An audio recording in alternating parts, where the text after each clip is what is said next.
शुभमन गिलची भारतीय कसोटी संघाच्या कर्णधारपदी निवड झाली। खरं तर ही निवड अपेक्षित अशीच होती, मात्र यात ऋषभ पंत, लोकेश राहुल आणि बुमराह ही नावं सुद्धा चर्चेत होती।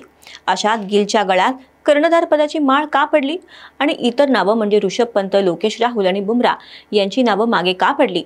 गिलला कर्णधार म्हणून निवडताना अजित आगरकर काय म्हणाले, या साऱ्या गोष्टी आज आपल्याला या व्हिडिओच्या माध्यमातून जाणून घ्यायच्या आहेत। मात्र त्यापूर्वी कृपया घेऊन टाका तुमच्या चॅनलला सबस्क्राइब करा, व्हिडिओला लाईक करा आणि नवीन व्हिडिओज बघण्यासाठी बेल आयकॉनवर क्लिक करा। नमस्कार, मी प्राची आणि कॅमेरा मागे आहे मनोज मांडवकर। शुभमन गिलची कप्तानपदी निवड के श्रीकांत यांना मंजूर नाहीये।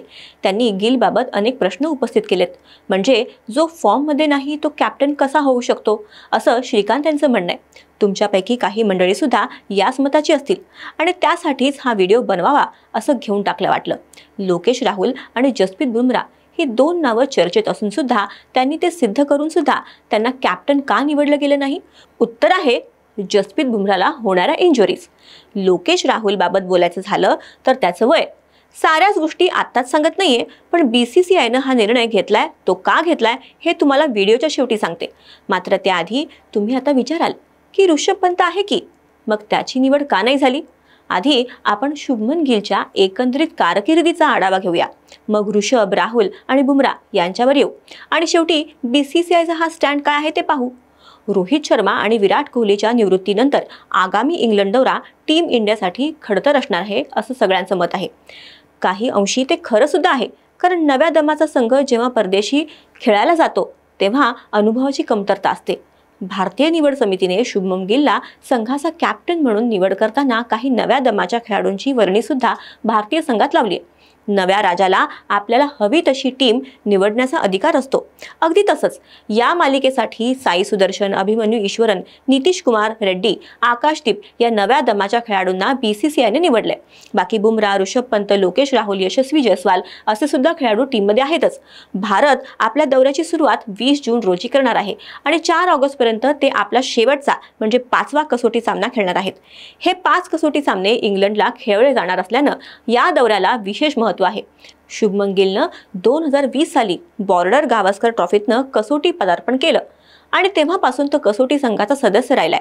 या 4-5 वर्षाच्या कारकिर्दीत त्यानं 32 कसोटी सामने खेळले आहेत आणि त्याची सरासरी 35.5 ची राहिली आहे। त्यात त्यानं 4 शतकं आणि 7 अर्धशतकं झळकावली आहेत, तर 1893 धावा सुद्धा केल्यात। शुभमन गिलला कॅप्टन म्हणून का निवडलं, तर त्याच्या मागे काही गोष्टी आहेत। एक म्हणजे त्याचं वय। गिल अवघ्या 25 वर्षांचा आहे, त्याचं करिअर खूप मोठं आहे असा बीसीसीआयचा विश्वास आहे। अजित आगरकर यांनी जेव्हा गिलच्या नावाची घोषणा केली तेव्हा आगरकर यांनी काही गोष्टींचा बीसीसीआयने विचार केला असं सांगितलं। त्या गोष्टी तुम्हाला व्हिडिओच्या शेवटी सांगते। गिलनं 2024 मध्ये भारताचा झिम्बाब्वे दौरा केला होता, त्यावेळेस तो T20 संघाचा कॅप्टन होता।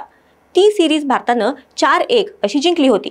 त्याचा खेळ पाहून विराट कोहली आणि रोहित शर्माने सुद्धा तोच भारताचा कॅप्टन असेल अशी आशा व्यक्त केली होती, आपल्याला आठवत असेलच।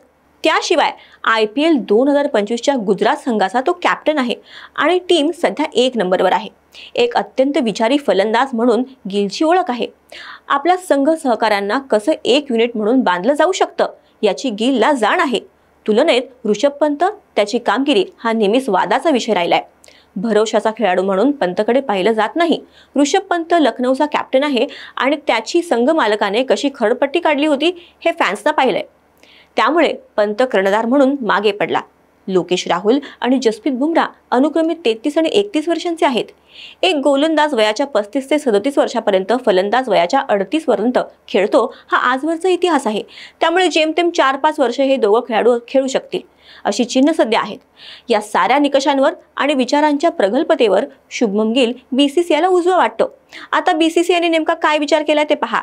अजित आगरकरांच्या मते भारतीय संघाला एक असा कर्णधार हवा आहे जो दीर्घकाळ संघाची धुरा आपल्या खांद्यावर घेऊ इच्छितो। त्याशिवाय आगामी टेस्ट चॅम्पियनशिपच्या अनुषंगाने सुद्धा बीसीसीआय शुभमन गिलला टेस्ट करू इच्छिते।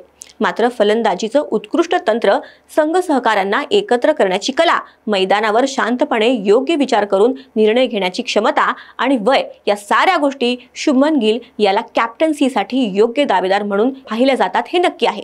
बाकी तुम्हाला शुभमन गिलची भारतीय संघावरची कॅप्टन म्हणून निवड झालेली आहे ती पटते का? आम्हाला नक्की कमेंट करून सांगा आणि आमच्या व्हिडिओला लाईक करा, शेअर करा, चॅनलला सबस्क्राईब करा। व्हिडिओ शेवटपर्यंत बघितल्याबद्दल धन्यवाद।